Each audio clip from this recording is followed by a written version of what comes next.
हाँ हेलो। वो class 12th के लिए पढ़ाई हो रही थी। कल हमने बताया था इलेक्ट्रिक फील्ड, इलेक्ट्रिक पोटेंशियल का expression in end on position, in broadside on position सब बताया था। आज वहाँ के बाद वो इलेक्ट्रिक पोटेंशियल, डाइपोल मोमेंट, उसकी बात ख़त्म है, इलेक्ट्रिक फील्ड। आज we will discuss Gauss theorem. Okay, Gauss theorem. ये Gauss theorem is also not particular of electrostat, rather everywhere it is applicable. Gauss theorem is related with flux, and flux means माने flow का, वो जैसे बारिश होती है, कहते हैं बारिश हुई ना तो बूंद देख रहे हैं कितना बूंद साहब, घना घना कभी बूंद पड़ता है, कभी हटा हटा पड़ता है। तो जितना घना होगा वो फ्लक्स उतना ज़्यादा होगा, और जितना हटा होगा फ्लक्स उतना कम होगा। माने लाइंस ऑफ फोर्स जिसको कहते हैं, लाइंस ऑफ फ्लो जिसको कहते हैं, लाइंस ऑफ फॉल जिसको कहिए, per unit area, that is called flux.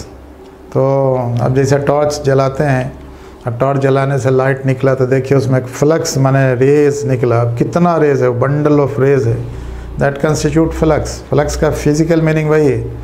और मैथमेटिकली जहाँ तक बात है तो फ्लक्स इलेक्ट्रोस्टैटिक्स में ये इलेक्ट्रिक फ्लक्स पढ़ना है, मैग्नेटिज्म में जाइएगा मैग्नेटिक फ्लक्स है, मैकेनिक्स में जाइएगा वहाँ वॉल्यूम फ्लक्स है, लाइट में जाइएगा वहाँ ल्यूमिनस फ्लक्स है। एवरीवेयर देयर इज़ फ्लक्स, और फ्लक्स जहाँ कहीं भी है वो स्केलर है, और माने उसका कोई डायरेक्शन नहीं है, वो दो वेक्टर का डॉट प्रोडक्ट है। Flux is always dot product of two vectors. Intensity of illumination है लाइट में, उसको क्रॉस सेक्शनल एरिया से मल्टीप्लाई कर दीजिए। इंटेंसिटी ऑफ इल्यूमिनेशन भी वेक्टर है, क्रॉस सेक्शनल एरिया भी वेक्टर है। क्रॉस सेक्शनल एरिया और टोटल एरिया में फ़र्क होता है, याद रखना चाहिए। क्रॉस सेक्शनल एरिया और टोटल एरिया में फ़र्क है। टोटल एरिया कहीं भी किसी भी क्लोज सरफेस का मैक्सिमम 4πr² होता है। इंटीग्रल ds लिखते हैं, इंटीग्रल ds बराबर हमेशा याद रखना चाहिए ये 4πr²। इंटीग्रल ds सर किसी भी इस पर क्लोज सरफेस पर मैक्सिमम एरिया 4πr² हो। उसी तरह से वो इंटीग्रल, इसमें एक होता है सॉलिड एंगल, ये है इसमें जानने के लिए, एंगल जानने के लिए, ds निकालने के लिए। अब ये ds/r² लिख देंगे ना तो फ्लक्स हो जाएगा, ये r² ds। उसी तरह से वो एंगल भी दो होता है, प्लेन एंगल, सॉलिड एंगल।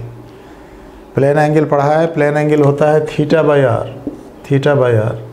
होता है ना, थीटा बराबर L/r।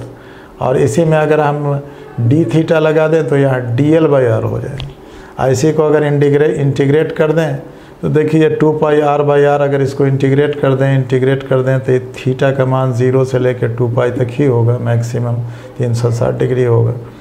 और यहाँ ये 0 से लेकर ये 2πr होगा। देखिए दोनों तरफ बराबर हो गया, dl/r, इंटीग्रेट dl माने 2πr/r, 2π हो गया, यहाँ 2π हो, LHS RHS बराबर होगा। तो फ्लक्स जहाँ कहीं भी हम कह रहे थे, फ्लक्स वेक्टर और क्रॉस सेक्शनल एरिया का डॉट प्रोडक्ट, इसको फ्लक्स कहते हैं एवरीवेयर।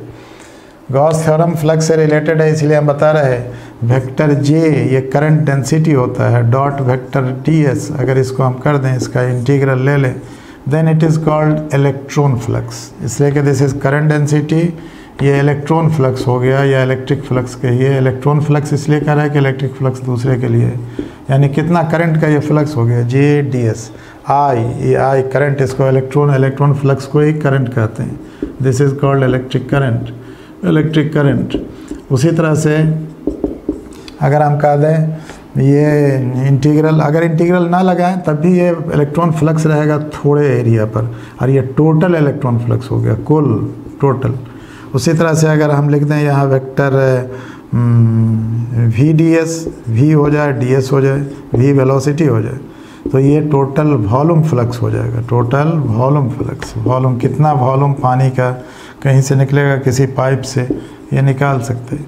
अगर यहाँ हम लिख दें वेक्टर B.ds, देन ये हो जाए magnetic flux, total magnetic magnetic flux.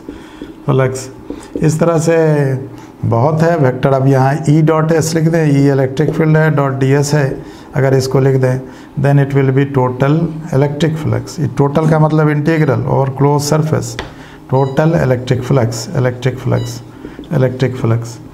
तो ये फ्लक्स जानना चाहिए। टोटल माने एक होता है एंगल, कह रहे थे एंगल होता है, एंगल बराबर होता है थीटा बाई आर, और एंगल को थीटा से इंडिकेट करते हैं, थीटा बराबर एल बाई आर होता है।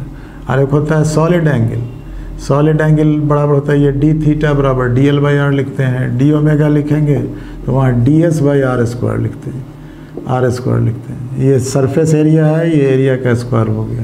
ये इस डी थीटा का अगर इंटीग्रल कर लें तो ये ज़रूर 2 पाई होगा, इसको रेडियन बोलते हैं। और ये डी ओमेगा है, इसको अगर पूरा इंटीग्रल कर लें तो integral D S close surface पर 4 पाई आर स्क्वायर होगा, ये 4 पाई आर स्क्वायर बाई 4 पाई ये आर स्क्वायर होगा नहीं, यानी ये इंटीग्रल डी एस बराबर 4 पाई आर स्क्वायर में इसको करेंगे, ये डी एस का इंटीग्रल 4 पाई आर स्क्वायर होगा, ये आर स्क्वायर से डिवाइड, ये 4 पाई होगा, इसको एस टी रेडियन बोलते हैं। ये इकाई इसकी रेडियन है, ये एस टी रेडियन है, ये सॉलिड एंगल कहलाता है, ये एंगल कहलाता है। अब यहाँ हम लोगों को पढ़ना है इलेक्ट्रिक फ्लक्स। ये सारा हमने कहा कि फार्मूला इज सिमिलर एवरीवेयर। अगर हम इसको ऐसे कर देना, integral I intensity of illumination होता है, अगर इसको हम ऐसे कर दें तो ये हो जाए ल्यूमिनस फ्लक्स। ये क्या हो जाए, this is luminous flux. Then there are so many flux word flow से रिलेटेड है। हम हमेशा कहते हैं बारिश हो रही है, कितना कम दूर में कितना ज़्यादा बूंद पानी का है, that is measure of flux, नहीं उससे फ्लक्स नापा जाता। तो ये गॉस थ्योरम जो अपने लोगों को पढ़ना है वो ये है कि total electric flux over a closed surface, total electric flux over a close surface बराबर होता है उस सरफेस से घिरा कुल चार्ज बाय एप्सिलॉन नॉट। ये एप्सिलॉन नॉट तो पहले पढ़ चुके हैं, पहले देखा है खूब। तो दिस इज़ गॉस थ्योरम। कोई पूछे गॉस थ्योरम क्या है, देन इट इज़ वेरी आसान। अब गॉस थ्योरम का ये हमें स्टेटमेंट बता रहे हैं, उसका प्रूफ बता सकते। Gauss theorem is, what is Gauss theorem? Total electric flux,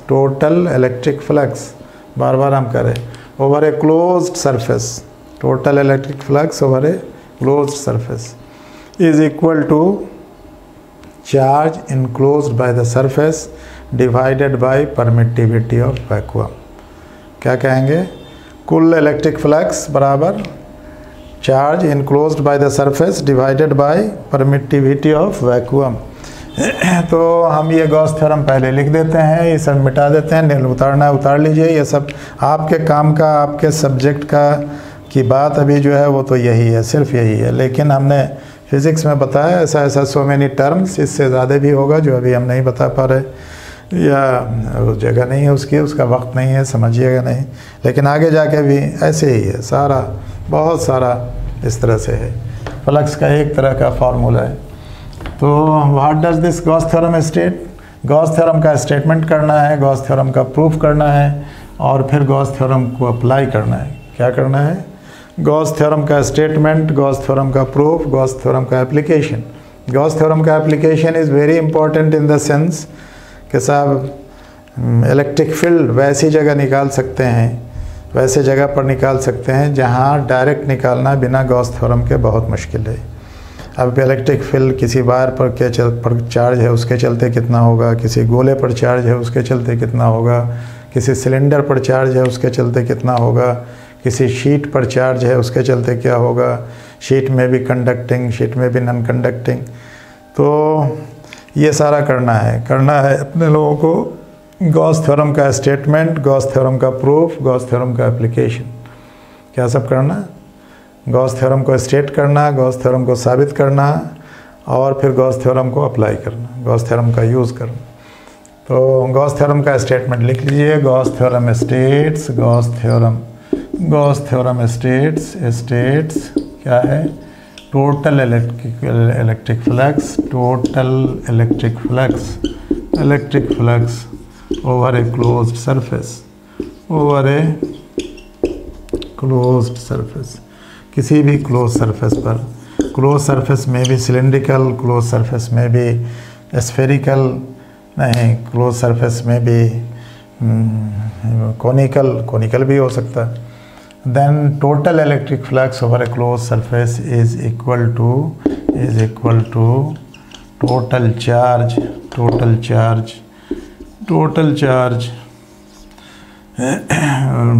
enclosed by the surface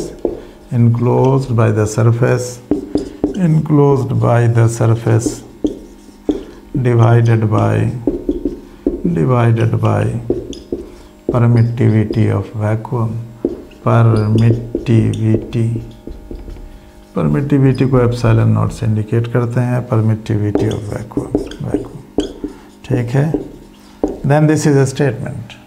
Total electric flux over a closed surface is equal to charge enclosed by the surface divided by permittivity of vacuum, ठीक है।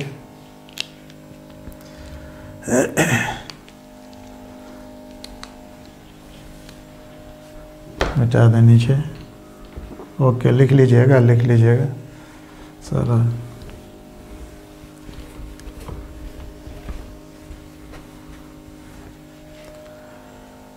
mathematically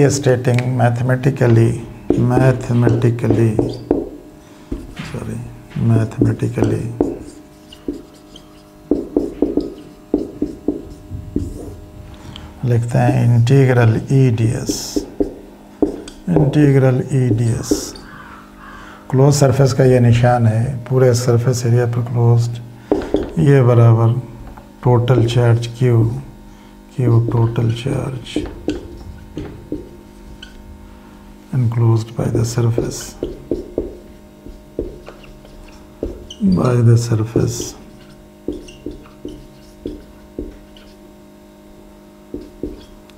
divided by epsilon naught is permittivity of vacuum।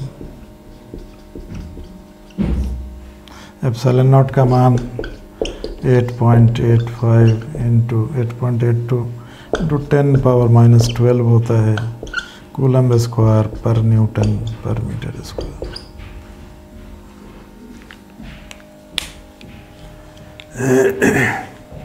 Okay, लिख लीजिए।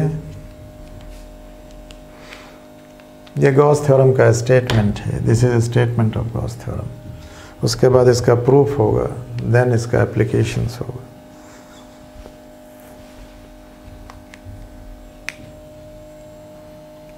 ठीक है, मिटा दें just.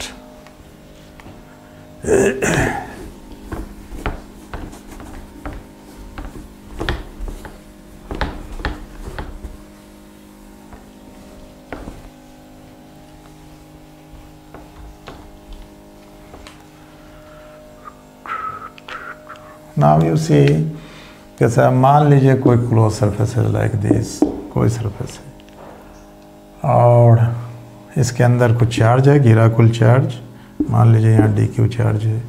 अब यहाँ इस सरफेस पर निकालना है, यहाँ से ये मिला दें, ये this angle, this is d omega, ये ds एरिया है, this is ds surface area है इसका। ये जो हमने बनाया है ये क्लोज सरफेस है। What is this? a closed surface of area S मान लीजिए S, और ये enclosing charge Q, enclosing a charge Q। या dq इस पॉइंट पर चार्ज है, dq बराबर है charge at point P। dq को क्या कहेंगे? dq बराबर ए charge, A small charge at a point inside the closed surface, और ये d ओमेगा है, ये d ओमेगा। यहाँ से इसकी दूरी मान लें, यहाँ से इसकी कुछ दूरी होगी r। तो डी ओमेगा डी एस बराबर होगा R square by D omega. R D omega by D S बराबर आर स्क्वायर बाई ये होगा D S into R square. D omega बराबर होगा डी एस है, ये डी ओमेगा बराबर होगा डी एस बट्टे R square. D S divided by R square बराबर डी ओमेगा होगा। इसका फार्मूला होता है ना, जैसे ये सॉलिड एंगल का फार्मूला है एरिया बट्टे दूरी स्क्वायर, और प्लेन एंगल होता है थीटा, तो उसका फार्मूला है ये एरिया मैंने टोटल एरिया बोल रहे हैं, वहाँ टोटल लेंथ होता है, टोटल लेंथ बट्टे आर स्क्वायर। टोटल लेंथ होता है तो यहाँ डी एल लिखते हैं स्मॉल लेंथ के लिए, डी एल बाई आर लिखते हैं, और डी एल का इंटीग्रल होता है 2 pi R, 2 pi R by R 2 pi होता है। याद रखिएगा किसी भी क्लोज सरफेस के अंदर कुल प्लेन एंगल, उसको प्लेन एंगल बोलते हैं, जिसको थीटा अल्फ़ा बीटा से इंडिकेट करते हैं। देन प्लेन एंगल बराबर होता है कितना, डी एल का इंटीग्रल होता है, integral D L by R लिखते हैं, D L by R square अगर लिखते हैं डी थीटा, आर स्क्वायर नहीं आर, तो इसको इंटीग्रल अगर करते तो ये थीटा होता है, डी एल का इंटीग्रल 2 पाई आर होता है बट्टे ये आर होता है, आर से आर कट जाता है, 2 पाई रेडियन होता है। लेकिन यहाँ अपने लोगों को करना है डी एस का इंटीग्रल। ये एंगल प्लेन एंगल नहीं है, ये सॉलिड एंगल है। किसी सरफेस के ज़रिए किसी पॉइंट पर जो एंगल बनता है that is solid angle. Example के लिए आप सोच सकते हैं, आप विजुअलाइज कर सकते हैं, यू कैन इमेजिन कि आप एक अम्ब्रेला लिए हुए हैं, अम्ब्रेला की डंडी यहाँ पकड़े हुए हैं, ये छाता है सारे तरफ ऐसे फैला हुआ, उस छाते के हर उसका जो पॉइंटर है, कमानी है, वायर है, उससे अगर आप उसके अपने यहाँ इसको जोड़िए, यानी ये छाता है सपोज़ करिए, और इससे यहाँ को जोड़िए तो देखिए आपको एक एंगल मिलेगा, angle type, that is called solid angle. तो सॉलिड एंगल बराबर हमेशा होता है surface area by R square, और ये होता है कौन चीज़, प्लेन एंगल में सरफेस एरिया नहीं बल्कि लेंथ बाई आर। यहाँ लेंथ बाई आर है, लेंथ बाई आर करने से वी गेट प्लेन एंगल, और यहाँ सरफेस बाई आर स्क्वायर करने से वी गेट सॉलिड एंगल। अगर हम इसको डी एस बटे आर स्क्वायर का इंटीग्रल करेंगे तो डी एस का इंटीग्रल कुल इंटीग्रल 4 पाई आर स्क्वायर होगा, 4 पाई आर स्क्वायर, उससे ज़्यादा नहीं होता है। किसी भी क्लोज सरफेस का कुल surface area is 4 pi R square. किसी भी बंद लूप का यानी लाइन का लेंथ का किसी भी एरिया का बंद लूप ये जो होता है 2 पाई आर, 2 पाई आर से ज़्यादा नहीं होगा कोई भी चीज़, और लंबाई उसकी अगर वो घुमा हुआ है, और ये सरफेस का कुल सरफेस एरिया कितना होगा 4 पाई आर स्क्वायर। तो ऐसी हालत में ई की जगह अगर मान लें यहाँ पर चार्ज क्यू है, यहाँ से इसकी दूरी आर है, यहाँ पर इलेक्ट्रिक फील्ड का डायरेक्शन ई है, तो ये इलेक्ट्रिक फील्ड यहाँ क्या होगा, ये होगा D Q by 4 pi epsilon naught R square, Coulomb के लॉ से, from Coulomb's law. This is कहाँ से, from Coulomb's law, Coulomb's law है जी, कूलम्स के नियम से, कूलम्स लॉ। और अब यहाँ निकालेंगे flux, electric flux at this point अगर निकालना है, total electric flux at this point, then how will we do. देखो एक सेकंड नोट कर लीजिए, नोट करते रहिए, ठीक है, ओके। देन डी एस यहाँ हो गया, अब हमको निकालना है वो सारा वो सब लिख लीजिए, बहुत ज़रूरी लिख लेना। तो इसलिए नाउ इंटीग्रल डी एस बराबर कितना होगा, using this relation, using this हम लोग लिखेंगे ऐसे, इंटीग्रल ई की जगह भी लिख लिया, इंटीग्रल ई डी एस, ये बराबर क्लोज सरफेस पर एरिया, ये क्लोज सरफेस का निशान है, ये बराबर होगा Q by 4 pi epsilon naught R square into D S का इंटीग्रल क्या होगा, total integral 4 pi R square हो गया, 4 pi R square integral D S का ये होगा। तो ये बराबर D S integral Q by 4 pi R square dot D S हो गया, और इंटू 1 ये बराबर हो गया, देखिए 4 पाई आर स्क्वायर से 4 पाई आर स्क्वायर कट गया, इंटीग्रल हाँ डी, ये डी क्यू लिखा था, या इंटीग्रल यहाँ डी क्यू लिखना है ना, ई डी एस में D Q by integral D Q लिखा है, वहाँ भी डी क्यू यहाँ लिखा है, स्मॉल एच क्या है, a charge small at point inside the, हाँ चार्ज, स्मॉल चार्ज लिखा है यहाँ, स्मॉल चार्ज लिखा हुआ था, small charge at a point inside the close surface. तो यहाँ D Q by 4 pi epsilon naught R क्या हो गया, ये इसका ये और ये 4πr² ये हो गया r² इंटीग्रल dq/ε0 और इंटीग्रल dq माने q, ये बराबर q/ε0। तो ये बराबर क्या हुआ, इसको समेशन q कह सकते, q कह सकते, जो भी कहिए। इंटीग्रल dq बराबर q होगा। समवेयर इट में भी रिटन एज समेशन q और यहाँ समेशन q माने भी q/ε0। So what does this Gauss theorem says? Gauss theorem says कुल electric flux, this is total electric flux, electric flux कौन चीज़ पर जी? ओवर ए क्लोज सरफेस, या क्लोज का निशान, ओवर ए क्लोज्ड सरफेस, ठीक है। ये बराबर क्या होगा, total charge enclosed by the surface, summation Q माने total charge inside the closed surface divided by permittivity of vacuum. Then this is this theorem, ये theorem का proof, thus the proof। तो स्टेटमेंट हो गया, thus the proof। अब हम लोग इस theorem का यूज़ करके अगले दिन किसी स्फेरिकल कंडक्टर के चलते, किसी प्लेन शीट के चलते, किसी सिलिंड्रिकल कंडक्टर के चलते, अलग अलग जगह पर किसी बैड कंडक्टर के चलते, किसी बैड शीट के चलते हम लोग निकालेंगे इलेक्ट्रिक फील्ड कितना होगा। And with help of Gauss theorem this काम इज़ वेरी आसान। लेकिन अगर वही इलेक्ट्रिक फील्ड निकालना रहता है किसी बड़े चीज़ के लिए, कूलम्ब लॉ से, कूलम्ब के लॉ में और गॉस के थ्योरम में फ़र्क है। कूलम्ब के लॉ से किसी पॉइंट चार्ज पर निकलेगा इलेक्ट्रिक फील्ड, Q1 Q2 दो जगह, लेकिन बड़े चार्ज पर अगर निकालना है इलेक्ट्रिक फील्ड कहीं, then you need Gauss theorem. Gauss theorem is fundamental. Coulomb's law is derived.